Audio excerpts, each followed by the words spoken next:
जनमानस निवासाय श्रीरामचन्द्राय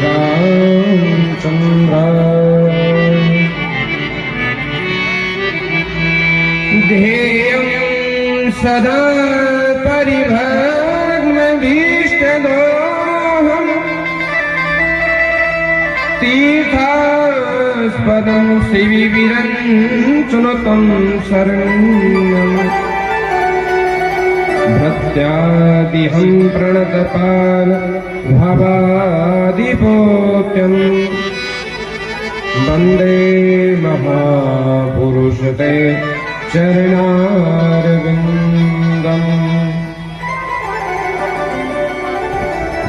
नारायणं नमस्कृतं नरं चैव नरोत्तमं देवीं सरस्वती व्यासं ततो जयमुदीरते। अखण्डमण्डलाकारं व्याप्तमेन चराचरं तत्पदं दर्शितं येन तस्मै श्रीगुरुवे नमः। श्रीसीतानाथ समारम्भं रामानन्दार्य मध्यमाम् अस्मदाचार्यपर्यन्तां वन्दे श्रीगुरुपरम्पराम्। लाल देह लालीलसे अरुधरु लाल लंगूर वज्रदेह लानवदलन जय जय जय कपिसूर। जनक सुता जगजननी जानकी अतिशय प्रिय करुणा निधान की ताके युग पद कमल मनाबो जासु कृपा निर्मल मति पाओ। जय जय श्री राधा रमण जय जय नवल किशोर जय गोपी चित चोर प्रभु जय जय माखन चोर जय गोपी चित चोर प्रभु जय जय माखन चोर। सिया राम मैं सब जग जानी करहु प्रणाम जोर जुग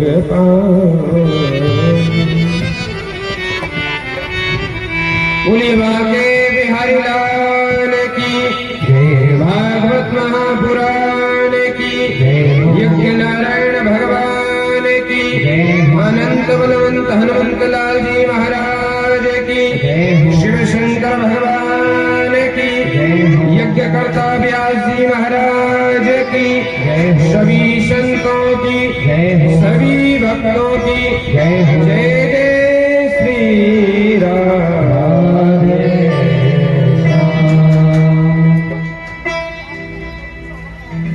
आइए श्रीमद् भागवत के षष्ठम दिवस में प्रवेश करने के पहले अपनी वाणी को पवित्र करने के लिए प्रतिदिन जो हरिनाम संकीर्तन करते हैं वही संकीर्तन से वाणी को पवित्र करते हुए प्रभु की जो कानों के लिए अमृत के समान कथा है उनमें प्रवेश करते हैं।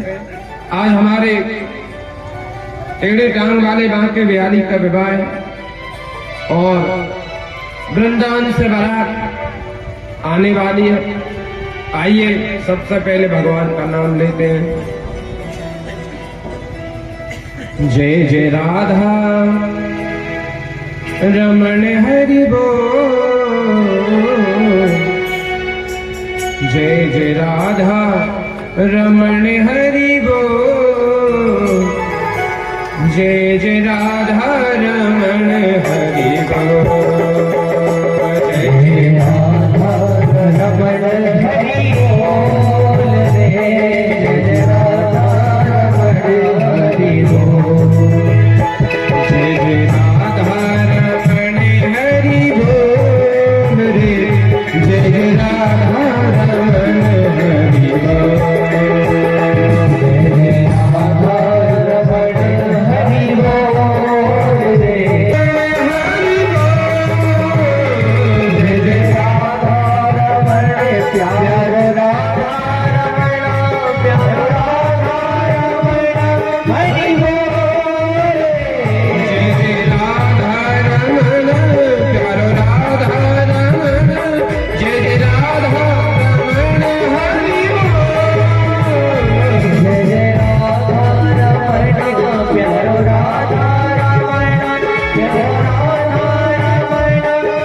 अखियन का जन्म छोना सो, अखियन का जन्म छोना सो, नख बेसर जादू टोना सो, नख बेसर जादू टोना सो, दो रस के दो रस के दो रस के भरे हैं कपूर, जय जय राधा हरि बोल, जय जय राधा रमण हरि बोल रे, जय राधा रमण हरि बोल।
ट्रेबल डार्क है, ऊंचा कर दो इसे, ट्रेबल डार्क,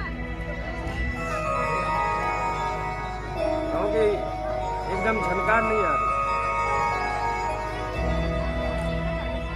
बोलिए आगे बिहारी लाल की, सच्चिदानंद रूपाय विश्वोत्पत्त्यादिहेतवे तापत्रय विनाशाय श्री कृष्णाय वयं नमः। आपने प्रथम दिवस भगवान का मंगलाचरण में सुना था कि भगवान कैसे हैं, सत हैं, चित हैं, आनंद है। ऐसे प्रभु का ध्यान करना चाहिए। तो ध्यान करने के लिए आपने पीछे सुना कि ध्यान कैसे किया जाता है। और आज ये पार्वती ग्राम में बड़ा आनंद आ रहा है। 6 दिन, आज 6वां दिन है, 6वां दिन, और पता भी नहीं पड़ा कब 6 दिन निकल गए। बड़ा अद्भुत वृंदावन धाम बन चुका है। और यहाँ की भूमि पवित्र हो गई, जहाँ आप जैसे भक्त आकर भगवान की चर्चा सुन रहे हैं, सत्संग में विराजमान है। आप सब भाग्यशाली हैं और आपके आने से भी ये भूमि पवित्र हो गई, क्योंकि भक्ति भगवंत गुरु चतुर नाम बपुए। भक्ति, भगवान, भक्त और गुरु, ये चार नाम अलग होते हैं मगर रहते एक ही समान। भक्ति भक्त भगवंत गुरु चतुर नाम बपुए, इनके पद वंदन किए नाशहि विघ्न अनेक। चाहे आप गुरु को, चाहे भगवान को, वो भक्ति यानी आज आपके बीच में, हम सबके बीच में भक्ति बह रही है, भक्ति है। और भक्त आप सब भक्त हैं। हम तो अपने आप को भक्त नहीं कह सकते, पापी प्राणी है, पर आप श्रद्धा से आते हैं, कथा श्रवण करते हैं, तो आप भाग्यशाली हैं।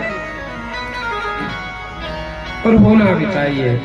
सत्संग में अगर मन नहीं लगता तो वो है तो मनुष्य पशुओं के तुल्य, जो आपने कथा सुनी पीछे, याद है आप? आगे पाठ पीछे सपाट, भूल गए? ऐसा मत करो। देखो, आगे पाठ और पीछे सपाट मत करो। जो सुनाया उसे हृदय में बसाया। नहीं आज सुनाया और पल्ला झाड़ के गए, पल्ला झाड़ वाले श्रोता मत बनो। नहीं, कई श्रोता तो ऐसे आते हैं कि हमने नहीं बताया था एक दिन कि श्रोता, सरोता और सोता। कुछ तो ऐसे आएंगे जो यहाँ के अपने गुटखा तमाकू के लिए, सुपारी कतरने के लिए सरौती चलाएंगे। कुछ लड़ झगड़ के आते हैं, वो सोचते हैं चलो कथा में बढ़िया भजन होते हैं तो नींद जल्दी लग जाती है संगीत के माध्यम से। लेकिन उत्कृष्ट जो उच्चतम श्रोता है वो आप सब हैं। 6 दिन से हम देख रहे हैं, आप बड़े प्रेम से सुनते हैं, बड़ी प्रसन्नता होती है माता है आप सबको देख करके। कितनी लगन से आप भगवान की चर्चा सुनती हैं, और हमारे ये सब दादा भैया ये भी सुनते हैं। क्योंकि देखो बंधुओं, गोस्वामी तुलसीदास जी कहते हैं कि प्रभु कभी कभी करुणा कर कर जीव को मनुष्य बनाते हैं। जैसे हम नरक में डरे रहते हैं तो भगवान को दया आ जाती है और भगवान कहते हैं भाई इसकी सजा माफ करो और इसको फिर से मनुष्य जन्म दे दो। जैसे आपको पता हो कि अगर किसी जज ने किसी को फांसी की सजा दी, मृत्यु सजा दी हो, तो उसे कोई नहीं मिटा सकता। उसको राष्ट्रपति ही मिटा सकता है, प्रधानमंत्री जी, मुख्यमंत्री जी भी उसको नहीं मिटा सकते। तो कई बार ऐसा क्या होता है कि जैसे किसी को 20, 25, 30 ऐसी भी सजा मिली, और 26 जनवरी या 15 अगस्त जो स्वतंत्रता दिवस है, गणतंत्र दिवस है, ऐसे अवसर पर अक्सर जो राष्ट्रपति हैं वो जाते हैं कैदियों की खबर लेने के लिए। तो कभी कभी ऐसा देखा है, सुना है कि उनको दया आ जाती है और वो कहते हैं इनकी कितनी साल बची, कई महाराज अभी तो इनको 14 साल और रहना है, अभी इनके 6 साल पूरे हुए। वो कहते हैं इनको माफ करो, सुधरने का मौका दो। तो ऐसे ही जब हम नरकों में डरे रहते हैं तो भगवान को दया आती है और भगवान कहते हैं भाई इनके नरकों का जो आगे का क्रम है वो माफ करो, फिर से मनुष्य बना दो। और अगर आप सोचो कि भगवान कृपा करे, कृपा कर कर अगर मनुष्य ना बना तो क्या हम पापों से मनुष्य बन सकते हैं? पाप काट काट कर। क्योंकि गरुड़ पुराण, और आपने अभी अजामिल के पहले जब कथा आती है, भगवान सुखदेव जी राजा परीक्षित को नरकों का वर्णन करते हैं, तो कैसे कैसे नरक निकलते हैं। झूठ बोलने का पाप है, गलत देखने का, गलत सुनने का। इन पापों से इतने वर्ष यहाँ रहना पड़ता है, उस नरक में जाना पड़ता है, प्रेत बनना पड़ता है, नाना भांति। तो इतने हम नहीं कर पाएंगे। एक बार एक सज्जन बोले महाराज हम नरक में डरे रहेंगे, तो जब ये पृथ्वी धरती रसातल को चली जाएगी, वो कहते हैं जलमग्न हो जाते हैं, फिर भगवान सृष्टि डबल से रचते हैं, तो फिर मनुष्य बन जाएंगे, नरक में रहेंगे। लेकिन जब ये पृथ्वी रसातल में चली आएगी और जब सृष्टि रचाएंगे तो फिर हम मनुष्य बन जाएंगे। मैंने कहा भैया ऐसा नहीं होता है। फिर वो बोले कैसा होता है? हमने कहा ऐसा होता है कि जैसे अगर आप कोई नाली के कीड़ा बने हो और आपकी सजा पूरी नहीं हुई और फिर ये सृष्टि जलमग्न हो गई, इसका प्रलयंकार आ गया, तो जब विधाता सृष्टि फिर से रचते हैं तो आपको फिर भी वही नाली के कीड़ा बनाएंगे। कई लोग सोचते हैं कि हम फिर से मनुष्य बन जाएंगे, ऐसा है, उनको वहीं डाल देंगे जहां उनको रहना है। तो गोस्वामी तुलसीदास जी कहते हैं रामचरितमानस में कि कबहु के प्रभु करुणा नर देहि, देश बिनहे तू सनेहि। भगवान को दया आती है, मनुष्य बना देते हैं, और हम मनुष्य बन के गलत बोलते हैं, गलत देखते हैं, गलत सुनते हैं। क्योंकि बाबा तो सुखदेव महाराज परीक्षित जी से कहते हैं, राजन मनुष्य दिन में तो अपने पेट पालन, अपने बाल बच्चों के लिए, अपने लिए ऐशो आराम की जिंदगी ढूंढने के लिए व्यतीत कर देता है दिन, और रात विषय वासनाओं में पर्याप्त सोता है, भजन नहीं करता। इसलिए बंधुओं अधिक से अधिक भजन करना चाहिए, भगवान में मन लगाना चाहिए, एक भी क्षण हमको व्यर्थ नहीं गंवाना चाहिए। सुबह प्रातः जब उठना है, ब्रह्म मुहूर्त में उठना है, तो सबसे पहले हमको सभी से, अपनी पत्नी है, पति है, बालक है, बच्चे, सभी से राधे राधे सीताराम, जो भी आपको नाम अच्छा लगता है। तो इससे क्या होगा, हम कहेंगे किसी को राधे राधे तो हमारे मुख में से निकलेगा, और जब वो सुनेगा तो उसके सुनने का फल भी हमको मिलेगा। और कहीं उसने हमसे भी बोल दिया राधे राधे तो फिर पूछना ही क्या। पर आजकल तो एक यंत्र ऐसा चल गया है जिसका नाम है मोबाइल। मोबाइल मुंह के सदा पास रहने वाला यंत्र है, उसका नाम है मोबाइल।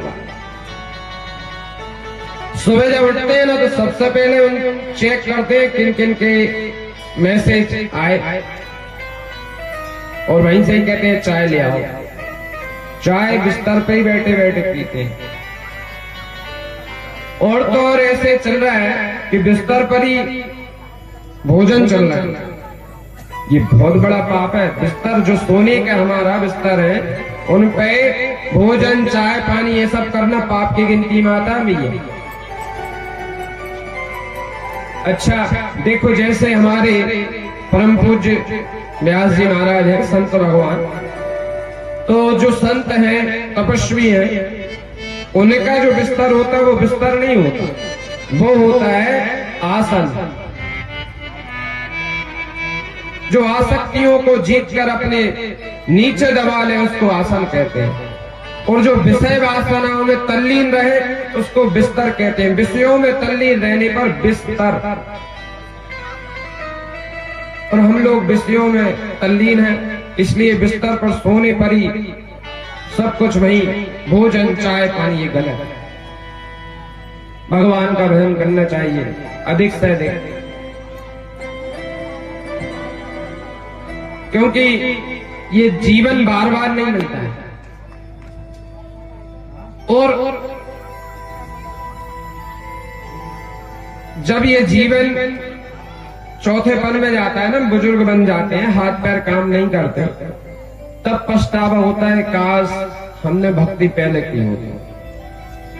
और जब जवानी में रहते तब कहते हैं अभी क्या, अभी तो खेलने कूदने के, मजा मौज करने के दिन है, अभी क्या भजन करने की आई है। और हम ये 6 दिन से जो भागवत कथा श्रवण कर रहे हैं, वो 7 दिन के अंदर घटना होने की पूरी कथा है कि राजा परीक्षित को 7 दिन दिए थे श्रृंगी ऋषि ने, और राजा परीक्षित सुखदेव जी से भी वही सवाल कर रहे हैं कि प्रभु जिसको 7 दिन में मरना है, जिसके पास 7 दिन है उसको क्या करना चाहिए? मरणाधर्म व्यक्ति का कर्तव्य क्या है? अब मरणाधर्म तो हम सभी हैं। तो आयु मत देखो कि हमारी तो अभी 15 साल है, 20 साल है, फिर कर लेंगे, फिर कर लेंगे। शास्त्रों में बताया है कि अगर कोई शुभ कार्य करना तो उसे कल पे मत टांगो कि कल करेंगे, कल करेंगे। उसको तो अभी करो। कल करे सो आज कर, आज करे सो अब, पल में प्रलय होएगा और बहुर करेगा कब। और अगर कोई गलत काम करना है, किसी की चोरी करने जाना है, तो उसे प्लानिंग बनाओ कि यार कल करेंगे, फिर कल पे के तो कल करेंगे। आज अपन सत्संग में चलते हैं और चोरी कल करेंगे, तो फिर वो आपकी जो बुद्धि है ना वो सुधर जाएगी और आपका हो सकता है गलत कार्य हो ही ना पाए। लेकिन आजकल पता है क्या कहते हैं, भजन के लिए क्या कहते हैं लोग बात के आज करे सो कल कर और कल करे सो परसों। लोग बात कहेंगे कि भैया भजन कर ले, कीर्तन नहीं, अभी क्या करना, अभी तो बहुत जीना है, आज नहीं कल करेंगे। तो वो कहते हैं आज करे सो कल कर और कल करे सो परसों, और इतनी जल्दी क्या पड़ी है, अभी तो जीना बरसों। अरे अबे तो जीना भी तो बड़ी ऐसा आराम लो, तुम्हें भजन का पड़ता रहता है, पता चला थोड़ी 1-2 घंटे बाद या कभी भी तो पता चला भाई साहब का एक्सीडेंट हो गया, राम राम हो गया, या कोई भी दुर्घटना, तो फिर कहते हैं अभी तो मेरे साथ बैठा था जब 5 मिनट पहले। अब बैठा था तो कोई गारंटी थोड़ी थी कि बैठा ही रहेगा, चला गया, उसका ट्रेन का सफर पूरा हो गया। तो कहने का तात्पर्य यह है कि भगवान का जो नाम है वो इतना मीठा है कि जिससे एक बार लगन लग जाए ना वो कभी नहीं छोड़ता, लेकिन एक बार लगन लग जाए, ये राग थोड़ी रंग जो है ना भगवान के नाम का, भगवान के भक्ति की जो रंग वो देर में चढ़ता है, लेकिन एक बार चढ़ गया तो फिर निकलने वाला नहीं है।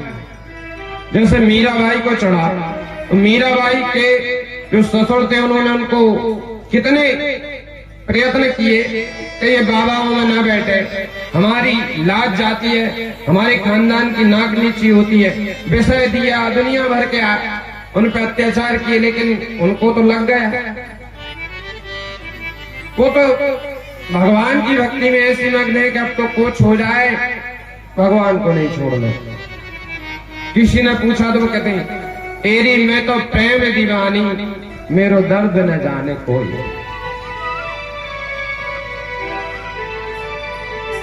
ध्रुव जी ये देखिए, पहला तो देखिए आप,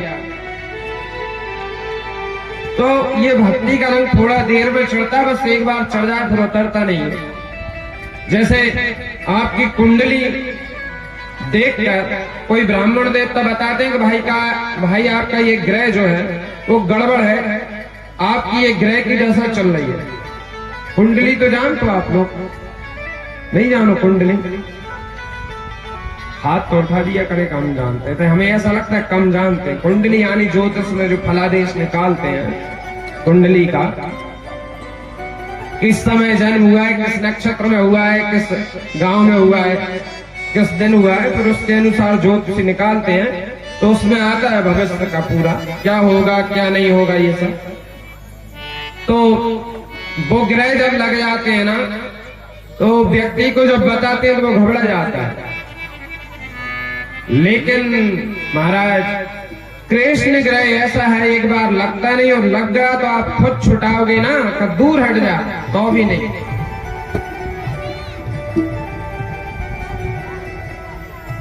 और भगवान का नाम तो इतना पावन है कि मिश्री से मीठा है। मिश्री कितनी मीठी होती है, मगर आहा एक बार उसका स्वाद लेके देखो आप, आनंद आ जाएगा।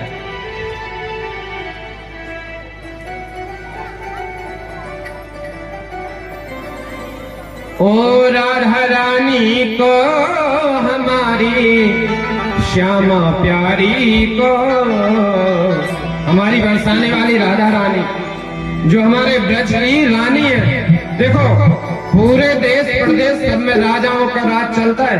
पहले के इतिहास में राजाओं का राज था, लेकिन हमारे ब्रज में कौन का राज चलता है? टेढ़ी टांग वाले बांके बिहारी का राज नहीं चलता, हमारे यहाँ चलता है रानी राधा रानी का। ओ राधा रानी का हमारी श्यामा प्यारी का, मिसरी से मीठो नाम हमारी राधा रानी का, मिसरी से मीठो नाम हमारी राधा रानी को, मिसरी से मीठो नाम हमारी राधा रानी का, मिसरी से मीठो नाम हमारी राधा रानी को, राधा रानी को हमारी श्यामा प्यारी को, राधा रानी को हमारी श्यामा प्यारी को, मिसरी से मीठो नाम हमारी मिसरी से मीठो नाम हमारी राधा रानी को।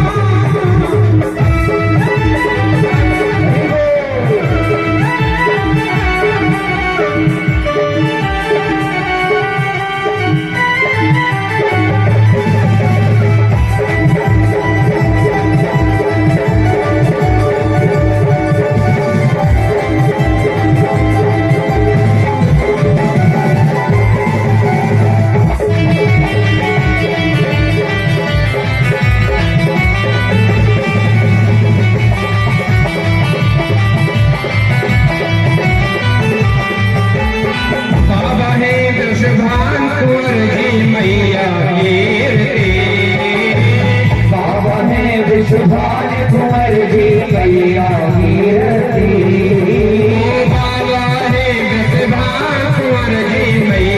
कीरती, बाबा है सुभान कुंवर जी मैया कीरती।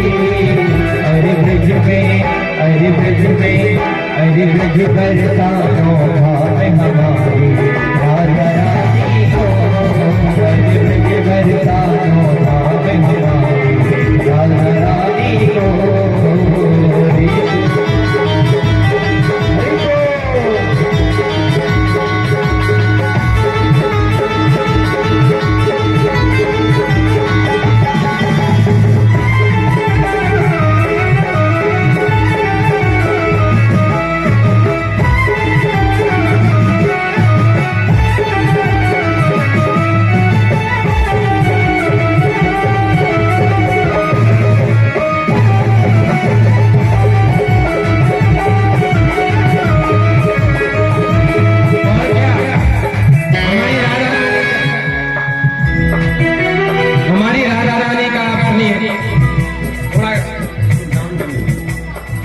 अरे तीन लोक चौदह भवनों की स्वामिनी श्यामा जो, तीन लोक चौदह भवनों की स्वामिनी श्यामा जो, तीन लोक चौदह भवनों की स्वामिनी राधा जो, तीन लोक चौदह भवनों की स्वामिनी राधा जो। वो चरण को चाकर श्याम हमारी राधा रानी को,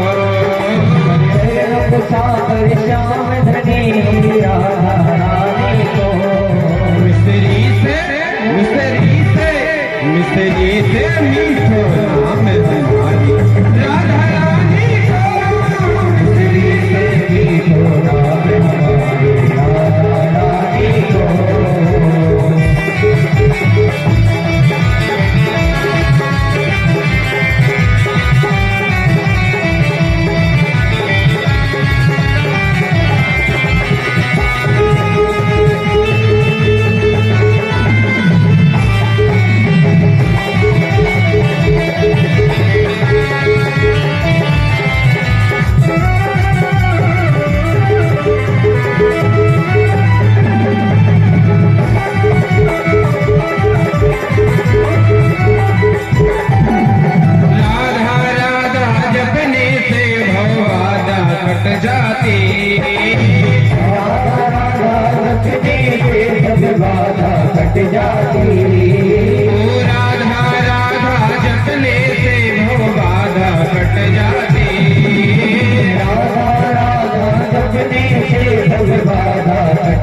रानी दुख दूर करने को काम हमारी राधा रानी को, दूर करने को काम हमारी राधा रानी को, दुख दूर करने को काम हमारी राधा रानी को, दूर करने को काम हमारी राधा रानी को।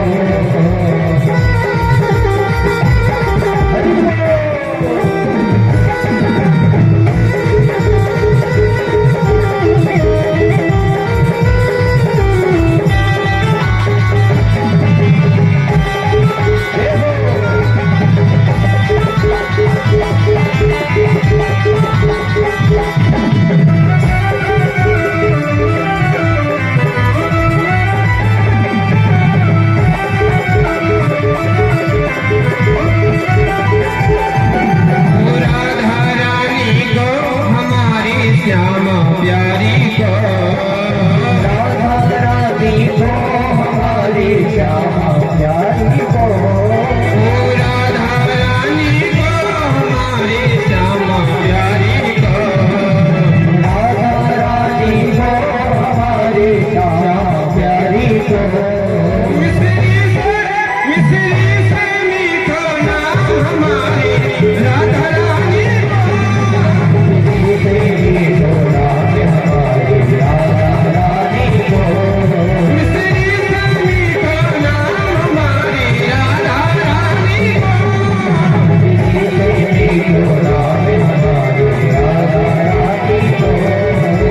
मिश्री से मीठो नाम हमारी राधा रानी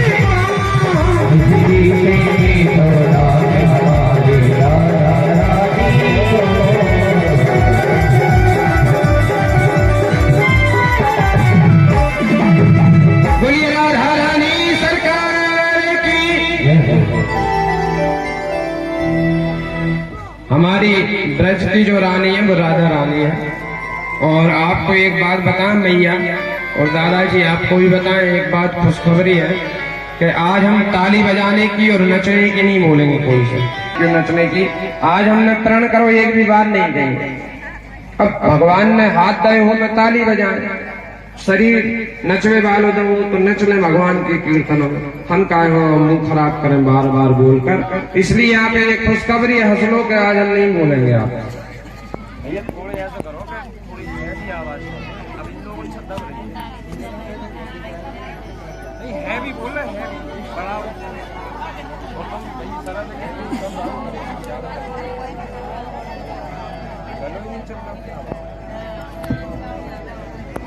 तो कल आपने गोवर्धन की महिमा सुनी।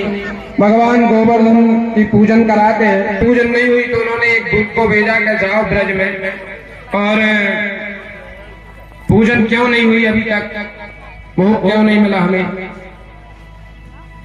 जब वो आया और देख कर वो तो इंद्र के पास दौड़ कर गया कि प्रभु आप यहाँ इंतजार कर रहे हैं और वहां तो पूजन हो चुकी है।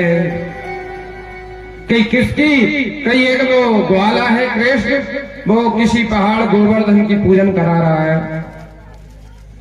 तब तो इंद्र ने क्रोध किया और वरुण देव से कहा कि जाओ मूसलाधार बारिश करो।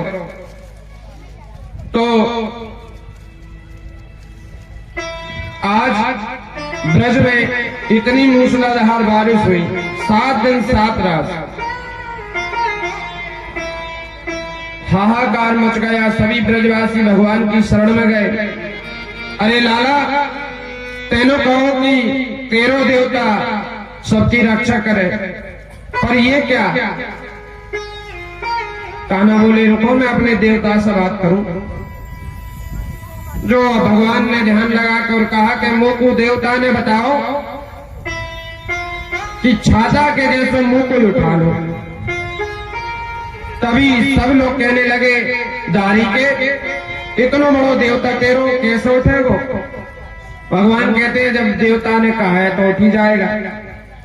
और भगवान गए, देखते ही देखते जैसे बालक बरसात में उगने वाले कुकुरमुत्ता जो छाता बोलते हैं उसको उखाड़ देते हैं, ऐसे ही भगवान ने गोवर्धन महाराज को उठाकर अपने कनिष्ठ का उंगली पर रख लिया और सभी ग्वाल वालों ने डंडे से सहारा लगाया। आज भगवान की वह झांकी देखने के योग्य 7 दिन 7 रात मेघ बरसते रहे, प्रलयंकारी, जो प्रलय में बारिश होती है ऐसे मूसलाधार प्रलयंकारी मेघ बरसते हैं। और इंद्र ने सोचा कि बारिश हो रही है,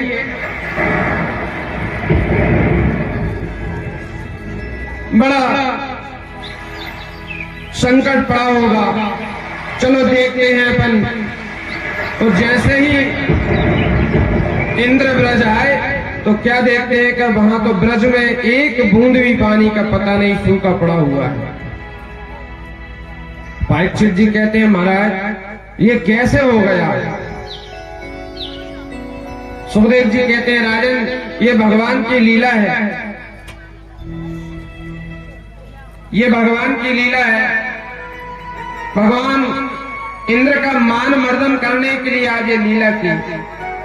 इंद्र समझ गए कि ये साधारण बालक नहीं है, और जो भगवान को देखा तो स्वयं नारायण का रूप दिखा।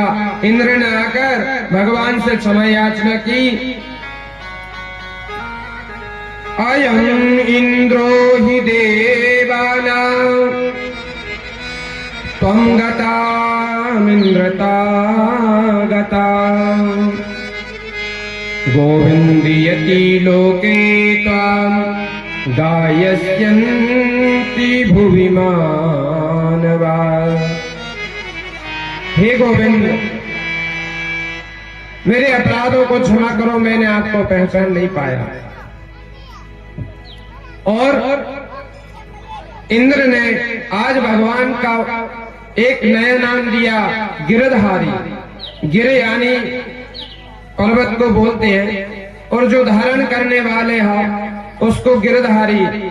इंद्र ने कहा प्रभु मैं भी आपकी स्तुति करता हूँ, और मैं क्या करूं आपकी स्तुति, जब वेद पुराण आपकी स्तुति नहीं कर पाते, आपका बखान नहीं कर पाते, तो मैं क्या कर सकता हूं। पर प्रभु मैं आपको एक नाम देता हूं, गिरधारी। भगवान प्रसन्न हुए। इंद्र अपने लोक को चले गए।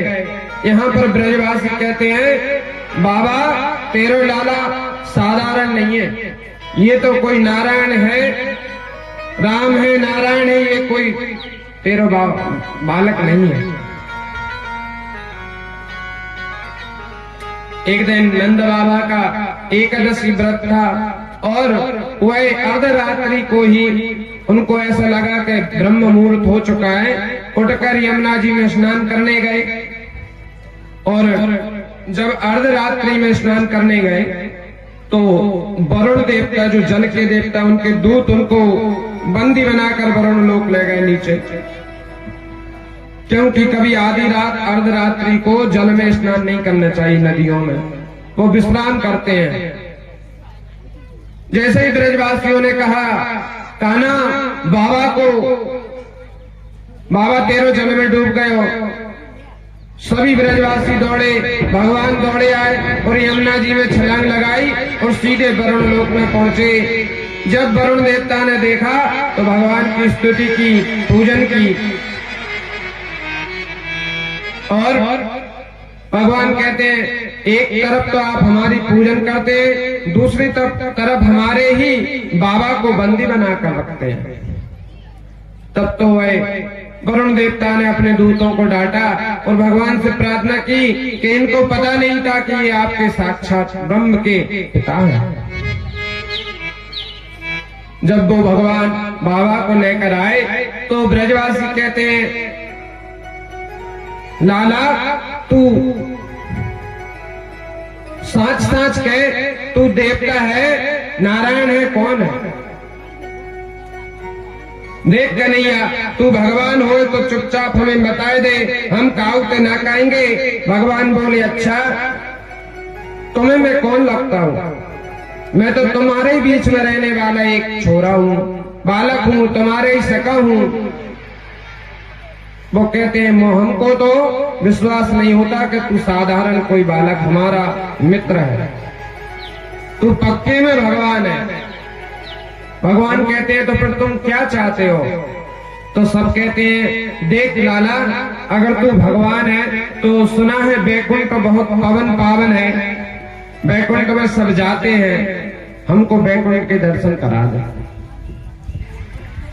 सोई भगवान बोले कि तुमको बैकुंठ देखना है तो चलो मेरे साथ। ब्रह्म कुंड में ले जाकर कहा कि इसमें छलांग लगा दो। एक सका बोला इसमें छलांग लगाने से बैकुंठ मिलता है क्या? भगवान कहते हैं अब तुमको बैकुंठ भी देखना और छलांग भी नहीं लगा रहे। अब दारी के तू कह रहा है तो लगाए दे रहे। तो सभी ने उसमें छलांग लगाई तो सीधे बैकुंठ में जाकर निकले। और बैकुंठ में क्या देखते हैं कि 4 हाथों के चतुर्भुज सभी लोग हैं, दिव्य देह है उनकी, भगवान नारायण शेष सैया पर विराज रहे हैं। अब जब ये ब्रजवासी पहुंचे तो इन्होंने वहां पर जाकर राम राम किया। कोई राम राम नहीं करता है। जय भगवान के दर्शन करने के लिए जैसे बड़े तो वहां के दूत कहते हैं रुको, लाइन में लगो। वो कहते हैं हमारे कान्हा से मिलना है, क्योंकि ये कान्हा और वो कान्हा एक से दिख रहे हैं। वो कहते हैं तुम्हारा कान्हा होगा, हमारे इधर तो नियम चलता है लाइन में लगो, लाइन में आकर दर्शन करो, नहीं आपको दर्शन नहीं होंगे। लाइन में लगे, दर्शन हुए, भगवान ने दर्शन कराए। भगवान से बोले कान्हा हमें तो इसी ब्रज में ले चल, तू ये बैकुंठ हमको पसंद नहीं आया। कान्हा कहने लगे क्यों? अरे जहां तो बहुत नियम है, हमारे ब्रज में तो हम तुझको जूठा भी खिला देते हैं तो जूठा खा लेता है, हमारे साथ तू खेलता है, गाय चराने जाता है, लीला करता है, माखन चुराता है, कोई नियम नहीं, जब तुझसे मिलना है तब मिल लेते हैं, यहाँ तो बड़े नियम है। ऐसा बैकुंठ हमको अच्छा नहीं लगता है। और वृंदावन की महिमा बखानते हैं वो। तो देखो सज्जनों, वृंदावन की महिमा तो अलग ही है। वृंदावन में देखो आज भी, कल भी हमने कहा था कि वृंदावन में आज भी भक्ति निवास करती है। वहां के रहने वाले कहते हैं कि कान्हा ये बैकुंठ से लाख गुना करोड़ों गुना हमारा ब्रज है, हमको यहाँ घबराहट हो रही है, तू शीघ्र हमको ब्रज में ले चले, जहां पर हमको शांति मिलेगी। अब सोचिए आप कि बैकुंठ में जाने के बाद भी वो ब्रज मांग रहे हैं, तो ब्रज की कितनी महिमा होगी। ब्रज का हमारे पूज्य सदगुरुदेव भगवान बताते हैं कि ब्रज में जिसका जन्म हो और वो कहीं भी उसकी मृत्यु हो जाए, सिर्फ जन्म हुआ हो तो भी उसका मोक्ष कल्याण है। और ब्रज में अगर किसी की मृत्यु हुई हो, कहीं भी जन्म हुआ है, सिर्फ ब्रज में उसका मृत्यु शरीर छूटा हो तो भी उसका मोक्ष हो जाता है। ब्रजवास कैसे मिलता है? एक बार जब भगवान उदास बैठे हुए थे तो अर्जुन ने कहा कि प्रभु क्या हुआ? भगवान कहते हैं अर्जुन मुझे ब्रज की याद सताती है। तो अर्जुन थोड़े खींच गए कि आप जब भी देखो तब ब्रज की चर्चा करते हैं, ऐसा ब्रज में क्या है? भगवान कहते हैं देखो अर्जुन, वृंदावन और ब्रज की तो मैं व्याख्या नहीं कर सकता हूं, लेकिन मैं कुछ दिखा सकता हूं। तब अर्जुन को लेकर वो गए तो क्या देखते हैं कि 3 पहाड़, जैसे आपके ये ग्राम में पहाड़, इससे भी कई बड़े बड़े 3 पहाड़ चमकीले चांदी के जैसे चमक रहे हैं। भगवान से अर्जुन कहते हैं प्रभु ये क्या है? भगवान कहते हैं देखो अर्जुन, ये तपस्वी की हड्डियों के पहाड़, एक महान पुण्यात्मा ने यहां तप कर करके इतना तप किया, हर जन्म में उसने तप किया कि पहाड़ बन चुके। और अब वो उसकी घड़ी आ गई कि उसको मैं दर्शन दूं। उसकी जो कामना है, जिसके लिए वह तप कर रहा है, उसके लिए मैं जाकर मनोकामना पूर्ण करूं। अर्जुन बोले, मैं भी ऐसे भक्त को देखना चाहूंगा जिसने कितनी जन्मों का त्याग है जब पहाड़ बने। भगवान उसके पास गए और भगवान ने कहा, वर मांगो, मैं आ गया हूं। तो वो महात्मा कहते हैं, प्रभु हमको कुछ नहीं चाहिए, बस हमको तो आप वृंदावन में वास दे दो, वृंदावन का वास मिल जाए, यही हमारी तपस्या का फल है। तो सज्जनों क्या हुआ कि भगवान ने कहा, देखो भाई, वृंदावन का वास तो मैं नहीं दे सकता हूं, और सब दे दूंगा, क्योंकि वृंदावन की जो रानी है वो राधा रानी है, और राधा रानी की ही कृपा से वृंदावन का वास मिलता है। मैं वृंदावन का वास देने का अधिकारी नहीं हूं। हाँ, लेकिन मैं श्यामाजू का प्रियतम हूं, तो थोड़ा तो अधिकार है, इसलिए मैं 3 दिन का निवास, 3 दिन का वास तुमको देता हूं। वह संत खुश हुए, लेकिन अर्जुन चौंक पड़े। तब अर्जुन को भगवान कहते हैं, अर्जुन कई जन्मों की तपस्या थी इसकी, तब इसको 3 दिन का वास मिला है। अब आप खुद लगा लीजिए अर्जुन कि वृंदावन की कितनी महिमा है। अर्जुन कहते हैं, बाकी प्रभु मैं समझ गया कि ब्रज की और वृंदावन की कितनी महिमा है,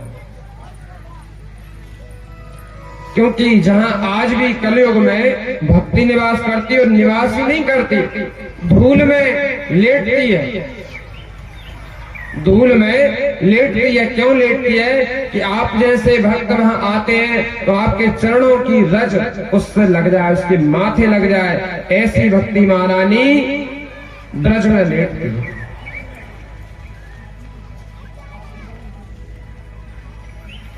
और जब वो ग्वाल वाल कहते हैं कि वृंदावन ले चलिए, तो भगवान उनको पुनः लाते हैं। वृंदावन की बहुत महिमा है। वृंदावन के वृक्ष को मरम न जाने कोई, डाल डाल और पात पात श्री राधे राधे हो। राधे मेरी सामनी, मेरा देखो दास, और जन्म जन्म मोहे दीजिए श्री वृंदावन को वास। बोलिए राधे रानी सरकार की जय। ओ वृंदावन धाम अपार। हम नहीं करेंगे आपसे ताली बजाओ, मत बजाएं।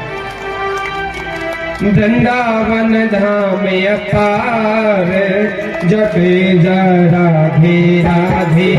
वृंदावन धाम अपार, जपे जा राधे राधे। राधे अलबेली सरकार, जपे राधे राधे। राधे अलबेली सरकार, जपे राधे राधे।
वृंदावन धाम अपार,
जा राधे राधे भजे जा राधे राधे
आगे सुखदेव भगवान रासलीला का वर्णन करते हैं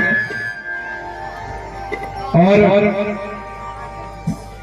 भागवत में देखो सज्जनों, भागवत का सार है दसम स्कंद।